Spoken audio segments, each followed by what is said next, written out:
So a lot of times we have post-refractive patients, and these patients are ones who've always expected to have great uncorrected vision. Now, many times when these patients come in, they may have some residual astigmatism. So we want to go ahead and correct their astigmatism with a toric lens. But then the question comes down to, how do you determine what lens to use? I think success with a toric lens in these patients comes down to three things. You want a lens that's rotationally stable, so your outcome is durable over time. You want a lens that's forgiving, so if you don't achieve your refractive target, there is some wiggle room. And then of course, number three, you want to achieve your refractive target. What I really like about the RayOne EMV lens and that toric fashion is that it has this positive controlled spherical aberration. And where it is utilized extremely well is in patients who've had previous hyperopic LASIK. They have a certain amount of negative spherical aberration.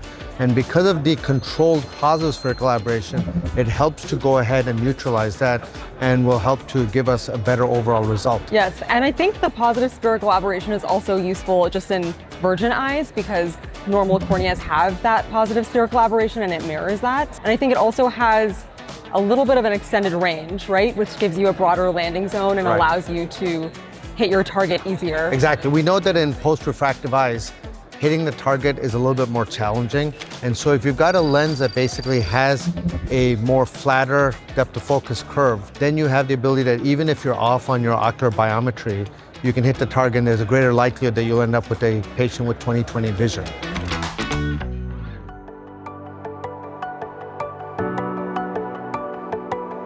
The RayOne lens is actually, from a surgical standpoint, is, in my mind, one of the easiest lenses to work with. It comes in a preloaded platform, and it's basically just a two-step process. You go ahead and inject the cartridge with OVD, and then you just close the cartridge, and it's ready to be injected. Because it was preloaded, there was really no thinking before having to inject the lens. I like that the haptics unfold almost immediately, so there's no sticking of the haptics. When framing the cost and value conversation for premium IOLs, I never focus on lens technology or branding.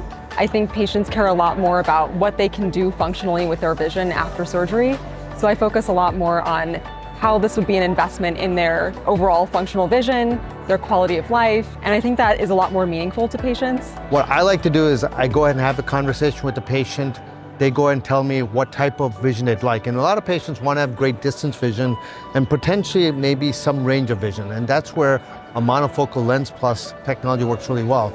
And with the RayOne EMV, where we've got this controlled spherical aberration, we have the ability of going ahead and giving that little bit of range. So I find that that works very well in that situation.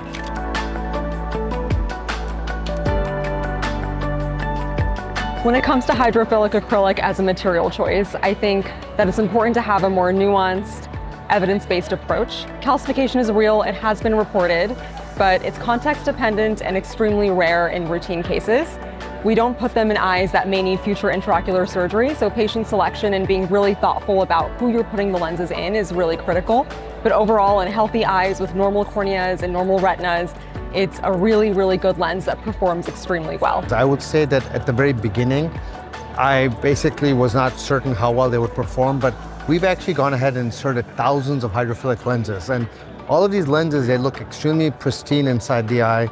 The optical material is completely glistening free, and it's very biocompatible within the eye. If we find a patient that may have some type of preoperative pathology, like perhaps they have Fuchs, or we think that they may require some type of surgery in the future, then we may avoid a hydrophilic lens. But otherwise, like you said, in most routine cases, I think this lens performs extremely well.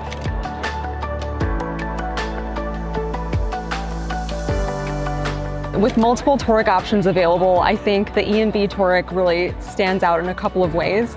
I think it is a great option for someone who's looking for maybe mini monovision, but you don't want to commit to that anisometropia because it gives you a little bit of range. It's great for post-hyperopic LASIK eyes, and it's also great for someone who wants range but isn't a good candidate for multifocals or diffractive optics. Yeah, and I think the biggest thing from a toric perspective is that ultimately when you place any type of toric lens from any brand, what you're looking for a lens that will be very stable inside the eye.